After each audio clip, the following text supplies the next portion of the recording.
支持率の急落と激しい抗議デモ。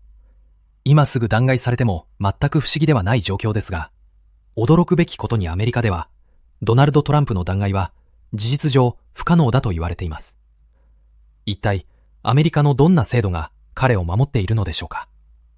どれだけ民意が沸騰しても、彼をその座から引きずり下ろせない本当の理由を、これからわかりやすく解説していきます。今、アメリカでは一体何が起きているのでしょうか。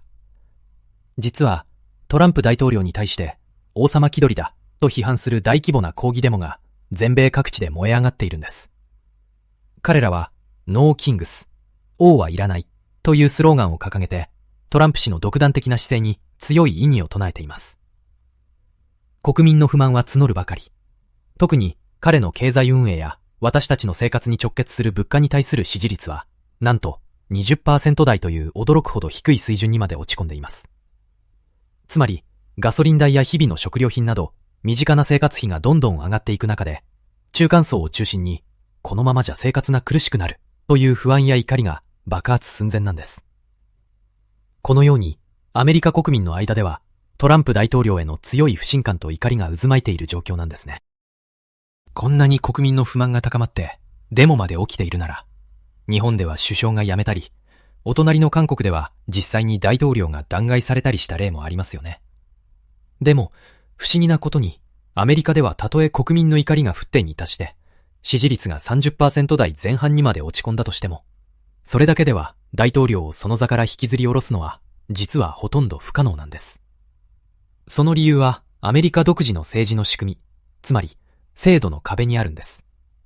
日本の感覚からすると、ちょっと信じられないかもしれませんが、この強固な壁がいくら民意が沸騰しても大統領を簡単には動かせないようにしているんです。その制度の壁の最初のステップが下院と呼ばれるところです。下院はアメリカの各地域の人口の多さに合わせて議員の数が決まります。だからまさに国民の皆さんの声、つまり世論がダイレクトに反映されやすい、いわば任意のスピーカーのような存在なんです。ここで大統領を弾劾すべきかどうかという話がまず議論されます。そして、もし下院の議員のうち半分以上の人がイエスと賛成すれば、弾劾訴追案というものが可決されるんです。ここまでなら皆さんのふざけるなという怒りの声が比較的スムーズに届きやすい場所だと言えますね。だから国民の皆さんの不満が爆発すれば、下院を通過すること自体はそれほど難しいことではないんです。でも実は、ここからが本当のアメリカの壁の正体が見えてくるんです。下院を乗り越えても、大統領を本当にクビにするには、最後の砦、上院での審判をパスしなければなりません。ここがまさに弾劾の墓場とも言われる、とてつもない難関なんです。上院には100人の議員がいますが、なんと、そのうち3分の2にあたる67人もの賛成票が集まらないと、弾劾は成立しないんです。さらに、上院の議員はそれぞれの州から平等に2人ずつ選ばれていて、しかも2年ごとに3分の1ずつしか入れ替わらないので、短期間でガラッと構成が変わることはありません。だから、いくら世論がヒートアップしても、その声がすぐに上院に届いて票を動かすなんてことは、まず期待できないんです。実際にトランプ氏は過去に2回も下院では弾劾されたものの、この上院の高い壁に阻まれて、一度も罷免されることはありませんでした。まさに、この上院の超多勢の壁こそが彼を頑丈に守っている最大の理由なんです。さらに、アメリカの政治は保守とリベラルという2つの陣営にはっきりと分かれていて、まるで真っ二つに割れているような状態なんです。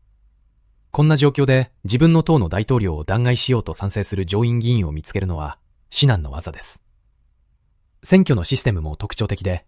勝者総取り。一度勝てば、その地域の代表として強い力を持つことができます。そしてそれぞれの党には、どんなことがあっても応援し続ける熱烈な支持層、いわゆるコンクリート支持層ががっちりと固まっているんです。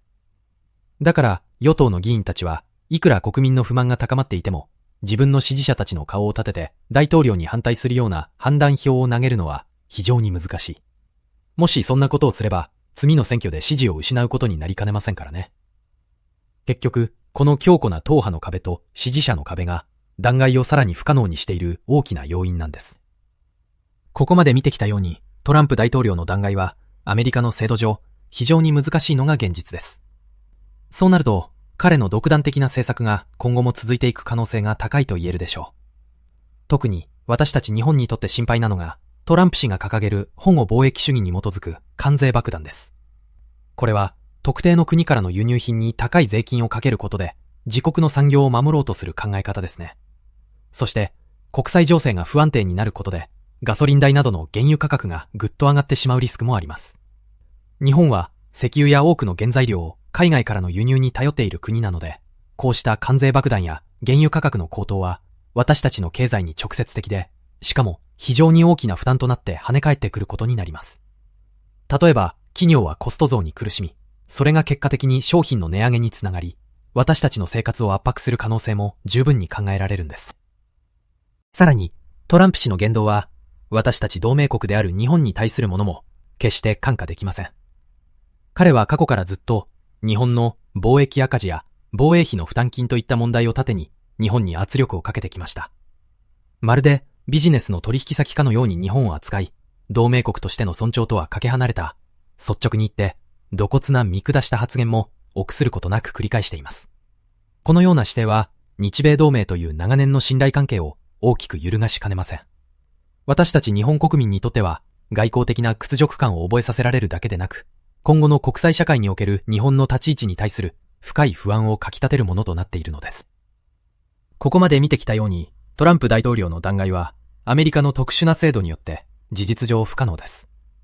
でもだからといって彼の極端な行動が許されるわけではありません。同盟国を軽んじ、目先の利益だけを追いかける彼のやり方は、まさに自分自身に跳ね返ってくるブーメランとなるでしょう。なぜなら国際社会で信頼を失ったリーダーはやがて孤立するしかありません。それは長期的に見ればアメリカ経済そのものを蝕み、ひいては彼自身の政治的な足場を揺るがすことにつながるはずです。